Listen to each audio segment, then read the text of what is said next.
Assalamualaikum warahmatullahi wabarakatuh. Perkenalkan, saya Melati Dwianisha Putri, calon guru penggerak angkatan 7. Kali ini saya akan mempresentasikan hasil dari kerja kelompok di ruang kolaborasi modul 2.2. Nah, berikut adalah hasil diskusi dari kelompok kami, yaitu kelompok SMA. Pertama-tama, kami akan membahas terlebih dahulu pertanyaan pemantik yang ada di LMS. Apakah kekuatan Anda dalam bekerja sama dengan orang lain? Bagaimana Anda mengelola kekuatan tersebut untuk dapat bersinergi dengan CGP lain? Jawabannya adalah, dalam bekerja sama dengan orang lain, penting untuk memiliki keterampilan komunikasi yang baik dan kemampuan untuk mendengarkan dan memahami perspektif orang lain. Selain itu, fleksibilitas dan rasa empati yang berubah juga sangat penting. Untuk dapat bersinergi dengan calon guru penggerak lain, kami akan menyarankan untuk membuka diri untuk belajar dan berbagi pengetahuan. Melalui kolaborasi dan diskusi terbuka, kita dapat memahami perspektif dan kekuatan masing-masing dan mengidentifikasi bagaimana kita dapat saling melengkapi dan mencapai tujuan bersama. Selanjutnya, pertanyaan pemantik kedua. Apakah kemampuan kerjasama yang ingin Anda tingkatkan dalam diri Anda? Jawaban kami adalah kemampuan kerjasama yang ingin kami ditingkatkan adalah beradaptasi dengan situasi yang berubah, dan keterampilan untuk mengelola konflik dan menciptakan lingkungan kerja yang kolaboratif. Yang ketiga yaitu apakah ide pembelajaran 5 KSE yang dapat Anda terapkan di kelas dan sekolah Anda yaitu di jenjang SMA. Nah, berikut adalah hasil kerja kelompok kami. Sebelumnya, kita akan bahas dulu apa sih kompetensi sosial emosional ini. KSE adalah kemampuan individu untuk memahami, mengelola, dan mengekspresikan emosi mereka secara tepat, serta mampu membentuk hubungan sosial yang positif dan sehat dengan orang lain. Nah, KSE itu ada 5. Yang pertama, kesadaran diri. Yang kedua, manajemen diri. Yang ketiga, kesadaran sosial. Yang keempat, keterampilan relasi. Dan yang kelima, pengambilan keputusan yang bertanggung jawab. Nah, implementasi pembelajaran sosial emosional di kelas ataupun di sekolah dapat dilakukan dengan 3 cara. Yang pertama yaitu pengajaran eksplisit. Yang kedua yaitu pengajaran KSE melalui praktek mengajar guru dan kurikulum akademik. Dan yang ketiga yaitu dilakukan dengan mengubah lingkungan sekolah atau iklim kelas dan sekolah. Nah, saya akan menjelaskan bagaimana implementasi pembelajaran sosial emosional di kelas dan sekolah di SMA. Yang pertama, KSE yang dikembangkan adalah kesadaran diri. Bentuk implementasinya, integrasi praktek mengajar guru dan kurikulum melalui membuat jurnal refleksi diri. Nah, skenarionya adalah guru memberikan kesempatan kepada murid untuk membuat jurnal refleksi diri setelah mempelajari materi pelajaran. Dan murid dapat membuat jurnal refleksi diri sesuai dengan kompetensi murid masing-masing. Nah, deskripsinya, siapa yang terlibat? Tentunya guru dan murid. Lalu di mana lokasinya? Di sekolah. Waktunya yaitu pada kegiatan penutup sekitar 15 menit. Dan kebutuhan yang dibutuhkan adalah mungkin alat tulis, laptop, dan alat lainnya yang disesuaikan dengan kebutuhan murid. Nah, ini kira-kira deskripsinya atau mungkin simulasinya di dalam kelas. Anak-anak, setelah melaksanakan aktivitas pembelajaran, coba kalian merenung dan temukan apa yang telah kalian pahami dan apa yang belum. Nah, baik Bu, kita akan membuat variasi kita masing-masing ya Bu. Saya akan membuat jurnal refleksi dalam bentuk cerita narasi. Nah, ini contohnya bagaimana implementasi di kelas. Selanjutnya, masih tentang kesadaran diri, yaitu integrasi praktek mengajar guru dan kurikulum melalui kegiatan PCT atau Value Clarification Technique. Oke. Nah, skenarionya adalah guru memberikan kesempatan kepada murid untuk menemukan value dari sebuah peristiwa yang terjadi, dan murid menemukan nilai dari peristiwa yang mereka pelajari. Lalu, siapa saja yang terlibat? Tentunya guru dan murid. Di mana lokasinya? Di sekolah, pada saat kegiatan inti sekitar 20 menit. Nah, seperti ini contohnya. Nah, anak-anak, ayo coba temukan nilai positif yang dapat kita teladani dari aktivitas pembelajaran. Nah, ini anak-anaknya menjawab. Toleransi, respect, dan kepedulian. Kasih sayang. Oh, ini kasih sayang ya, salah tulis. Selanjutnya nih, masih tentang kesadaran diri, yaitu mengajarkan secara eksplisit tentang kantin kejujuran atau kotak kejujuran. Nah, ini deskripsinya adalah guru penanggung jawab atau guru ya memberikan informasi tentang adanya kantin kejujuran atau kotak kejujuran. Lalu murid dapat menerapkan sikap jujur tersebut. Tentunya ini membutuhkan keterlibatan seluruh warga sekolah. Lalu lokasinya tentu di sekolah, tentatif ya waktunya. Dan ini kebutuhannya adalah kantin kejujuran yang representatif. Biasanya disediakan CCTV mungkin atau ada petugasnya walaupun dia tidak sepenuhnya mengawasi, karena itu untuk melatih murid lebih jujur, tapi paling nggak ada CCTV untuk mengawasi kegiatan. Nah selanjutnya kesadaran diri yang berikutnya nih, pengajaran secara eksplisit melalui pengembangan ekskul. Nah guru pembina ekskul, gurunya mengarahkan murid untuk memilih ekskul yang sesuai dengan minat dan bakatnya murid. Dan murid memilih tentunya apa yang mereka sukai. Deskripsi tambahan yang terlibat adalah guru, pembina ekskul, waka kesiswaan, dan juga murid. Lokasinya di sekolah dan waktunya tentatif. Tentunya kebutuhannya adalah sarana prasarana yang dibutuhkan pada saat kegiatan ekskul tersebut. Selanjutnya, KSE yang dikembangkan adalah manajemen diri. Ini yang kedua ya. Bentuk implementasinya adalah membangun budaya positif melalui segitiga restitusi. Nah, skenarionya, guru membantu murid menemukan solusi dari masalah yang dihadapinya, dan murid dapat menerapkan nilai-nilai manajemen diri. Contohnya seperti ini ya, seorang guru sedang melakukan segitiga restitusi bersama muridnya. Ada murid yang galau, dan setelah melakukan segitiga restitusi dengan gurunya, alhamdulillah setelah mengobrol dan mencari solusi masalahnya, dia menjadi semangat lagi. Nah, ini contoh bentuk perkembangan murid. Setelah mereka melakukan manajemen diri, mereka bisa menjadi orang yang lebih sukses. Seperti menaiki anak tangga, seperti itu. Itulah perkembangan seorang murid ya. Nah, deskripsi tambahannya yang terlibat tentunya guru dan murid. Lokasinya di sekolah, waktunya mungkin 20 menit di kegiatan awal. Mungkin ya kalau misalnya lagi di kelas, dilihat muridnya ada yang galau, bisa juga ya dilakukan di kelas. Lalu kebutuhannya keyakinan kelas dan sekolah yang disepakati untuk sebagai rujukan agar murid lebih paham bahwa ada keyakinan kelas yang harusnya mereka lakukan dan mereka bisa memanage diri mereka untuk melakukan hal tersebut. Selanjutnya yaitu masih tentang manajemen diri. Nah, integrasi praktek mengajar guru dan kurikulum melalui kegiatan diskusi kelompok. Nah, ini bentuk implementasinya. Jadi guru memfasilitasi kegiatan diskusi kelompok dengan memotivasi murid memberanikan diri dalam kelompok ya. Dan murid dapat menerapkan nilai-nilai manajemen diri ketika berdiskusi bersama teman-teman. Deskripsi tambahannya adalah guru dan murid yang terlibat, lalu durasinya mungkin 20-30 menit pada kegiatan inti di dalam kelas ya. Selanjutnya yaitu manajemen diri melalui pengajaran eksplisit berupa pelatihan kepemimpinan atau LDK. Ini biasanya guru pembina OSIS atau ekskul yang mendampingi dan mengarahkan kegiatan LDK sehingga murid dapat menerapkan nilai-nilai kepemimpinan dalam kehidupan sekolahnya. Dan yang terlibat tentunya guru, pembina ekskul, waka kesiswaan, murid, dan seluruh warga sekolah ya biasanya. Lalu di mana lokasinya biasanya di sekolah, tapi kalau misalnya mau di luar sekolah juga boleh saja. Waktunya tentatif dan yang dibutuhkan adalah sarana dan prasarana yang memadai terkait dengan pelaksanaan LDK ini. Nah, yang selanjutnya itu kesadaran sosial. Nah, ini bentuk implementasinya merupakan pengajaran eksplisit melalui kegiatan Manila Care, charity, bakti sosial, seperti itu ya. Lalu guru mengarahkan dan mengajak murid serta warga sekolah untuk peduli terhadap masalah sosial lingkungan di sekitarnya.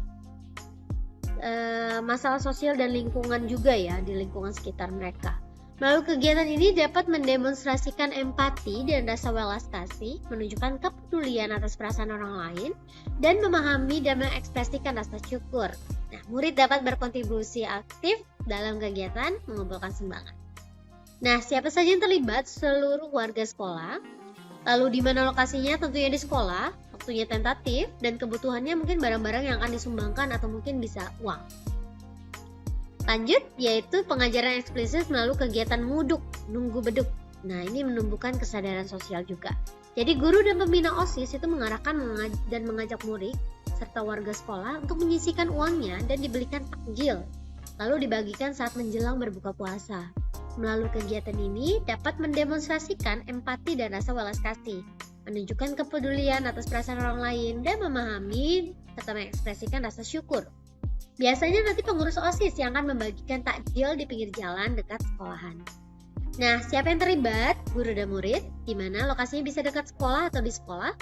Lalu waktunya biasanya di bulan Ramadan, karena ini nguduk nunggu beduk, maksudnya menunggu berbuka puasa ya.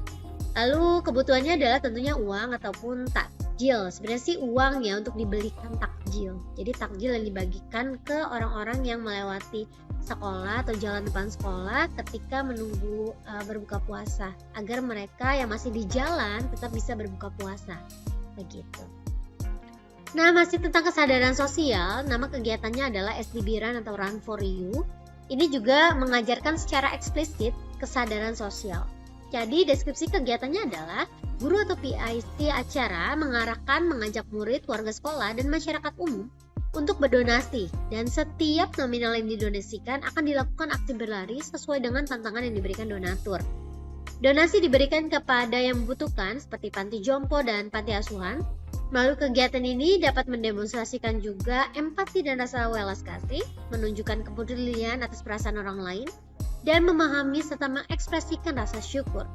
Nah, runnernya, orang yang akan melakukan berlari ini adalah guru, staf, ataupun murid yang dipilih. Lalu mereka akan melakukan tantangan berlari yang diajukan oleh donatur. Deskripsi tambahan, yang terlibat adalah seluruh warga sekolah dan masyarakat umum. Waktunya tentatif dilaksanakan di sekolah, dan perlengkapannya adalah kita membutuhkan sosial media untuk promosi dan mengajak orang-orang untuk bergabung dalam kegiatan sosial ini, dan perlengkapan lari lainnya. Nah, ini contoh yang telah dilakukan di sekolah saya di SMA Dharma Bangsa Bandar Lampung.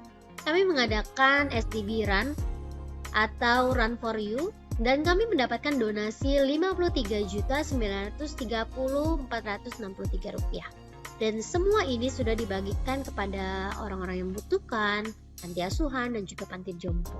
Luar biasa ya pendapatannya. Yuk, kalian juga bisa loh mengadakan kegiatan ini. Selanjutnya masih tentang kesadaran sosial, kita bisa melakukannya melalui praktek mengajar guru dan kurikulum melalui kegiatan kerja kelompok di kelas. Kerja kelompok ini tentunya akan mempertimbangkan pandangan, pemikiran orang lain, mengakui kemampuan dan kekuatan orang lain, dan mendemonstrasikan empati, rasa welas kasih, menunjukkan kepedulian atas perasaan orang lain, sehingga nanti muridnya dapat mengikuti arahan guru untuk berdiskusi dan menerapkan kesadaran sosial ini. Deskripsi tambahannya yaitu yang terlibat adalah guru dan murid, lokasinya di kelas ya atau di sekolah, waktunya tentatif atau kegiatan inti dalam pembelajaran. Selanjutnya itu keterampilan relasi. Nah, keterampilan relasi ini dapat dilaksanakan dengan cara pengajaran eksplisit melalui kepanitiaan dalam acara sekolah. Kalau di SMA sudah banyak kegiatan yang melibatkan murid untuk menjadi panitia. Guru mengajarkan murid untuk berkomunikasi dengan efektif, mengembangkan relasi atau hubungan positif, praktik bekerja sama tim, mencari dan menawarkan bantuan apabila membutuhkan, dan pemecahan masalah secara kolaboratif, menunjukkan sikap kepemimpinan dalam kelompok. Nantinya, murid menjadi panitia dan berpartisipasi aktif dalam kegiatan. Yang terlibat dalam kegiatan ini tentunya murid, guru, warga sekolah.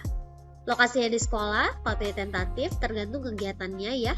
Lalu perlengkapannya yang berhubungan dengan pengadaan lomba atau kegiatan selama acara sekolah tersebut. Selanjutnya itu keterampilan relasi dapat dilakukan melalui kegiatan pramuka. Guru mengajarkan murid untuk berkomunikasi dengan efektif. Sama dengan halnya yang tadi ya, mengembangkan relasi, hubungan positif, mempraktikkan kerja sama tim, mencari dan menawarkan bantuan apabila membutuhkan, dan pemecahan masalah secara kolaboratif, menunjukkan sikap kepemimpinan dalam kelompok dalam kegiatan pramuka. Nah, siapa yang terlibat? Tentunya pembina pramuka dan murid-muridnya. Lokasinya di sekolah, waktunya bisa 1 minggu sekali. Tapi kalau camping bisa disesuaikan ya, mungkin 1 semester 1 kali seperti itu, atau 1 tahun sekali. Nah, selanjutnya itu keterampilan relasi melalui kegiatan kerja kelompok. Tentunya dengan bekerja kelompok, murid-murid bisa melakukan komunikasi yang efektif, mengembangkan relasi mereka, hubungan positif dengan temannya, dan lain-lain. Nah, siapa yang terlibat? Tentunya guru dan murid. Lokasinya di sekolah, waktunya tentatif atau saat kegiatan inti pembelajaran. Keterampilan relasi selanjutnya yaitu melalui keikutsertaan dalam ekskul. Guru mengajarkan murid untuk berkomunikasi dengan efektif, mengembangkan relasi atau hubungan positif, mempraktikkan kerja sama tim melalui kegiatan-kegiatan ekskul. Contohnya di sini ya, misalnya kita mengikuti lomba storytelling atau kegiatan ekskul di English Club, begitu mereka bisa berkolaborasi gitu ya. Nah, deskripsi tambahannya yaitu siapa yang terlibat, pembina ekskul dan juga muridnya. Lokasinya di sekolah, waktunya 2 atau 1 minggu sekali, itu boleh. Selanjutnya, KSE yang dikembangkan adalah pengambilan keputusan yang bertanggung jawab. Nah, ini kita bisa melakukan dengan cara penciptaan iklim kelas dan budaya sekolah dengan membuat keyakinan kelas. Guru mengarahkan murid untuk menulis pendapat mereka tentang kelas, seperti apa yang mereka inginkan dan apa yang mereka yakini. Lalu murid mengikuti arahan guru untuk menuliskan keyakinan kelas. Tentunya ini dilakukan di ruang kelas, yang terlibat adalah guru dan murid, dilakukan pada awal tahun pelajaran, pada kegiatan awal sekitar 20 menit seperti itu ya. Yang dibutuhkan bisa membutuhkan spidol, sticky note, atau karton. Selanjutnya yaitu masih tentang pengambilan keputusan yang bertanggung jawab, dapat melalui integrasi praktek mengajar guru, yaitu pengambilan kesimpulan dalam pembelajaran. Guru mengarahkan murid untuk menyampaikan kesimpulan mereka saat akhir pelajaran. Ini pada kegiatan penutup ya, biasanya di ruang kelas sekitar 5-10 menit. Yang berikutnya yaitu integrasi praktek mengajar guru dan kurikulum melalui tugas mandiri dalam pembelajaran berdiferensiasi. Nah, tentunya ketika murid diberikan kesempatan untuk memilih apa yang mereka sukai sesuai dengan tipe belajarnya, mungkin stylenya mereka, begitu ya. Mereka harus bertanggung jawab atas pilihannya sehingga mereka bisa menyelesaikan tugas yang diberikan. Selanjutnya yaitu KSE ini dapat dibagikan juga atau kita share kepada teman-teman kita, rekan guru atau tendik, tenaga kependidikan begitu ya. Bentuk penguatannya itu berupa belajar melalui diseminasi budaya positif. Nah, KSE yang dikembangkan bisa 5-5-nya, yaitu pertama kesadaran diri, manajemen diri, kesadaran sosial, keterampilan berelasi, pengambilan keputusan yang bertanggung jawab. Nah, ini semua bisa kita kembangkan dari diseminasi budaya positif. Nanti deskripsinya kegiatannya seperti ini. Guru membangun pemahaman kepada rekan guru dan tenaga kependidikan tentang pentingnya penciptaan budaya positif di kelas maupun di sekolah pada saat diseminasi. Setelah diseminasi, guru bersama rekan guru dan tenaga kependidikan berkomitmen memberikan pemahaman kepada murid tentang pentingnya penciptaan budaya positif di kelas maupun di sekolah. Yang berikutnya yaitu kolaborasi melalui pelaksanaan rapat koordinasi acara. Nah, biasanya kalau misalnya ada acara di sekolah, guru dan juga seluruh tendik dan juga staf begitu akan bekerja sama juga dalam kepanitiaan untuk berkoordinasi dalam suatu acara. Nah, di sini KSE yang dikembangkan adalah yang pertama kesadaran sosial, keterampilan berelasi, dan pengambilan keputusan yang bertanggung jawab. Kepala sekolah, guru, dan tendik berdiskusi dalam rapat koordinasi acara. Kepala sekolah, guru, dan tendik menyepakati hasil rapat koordinasi acara.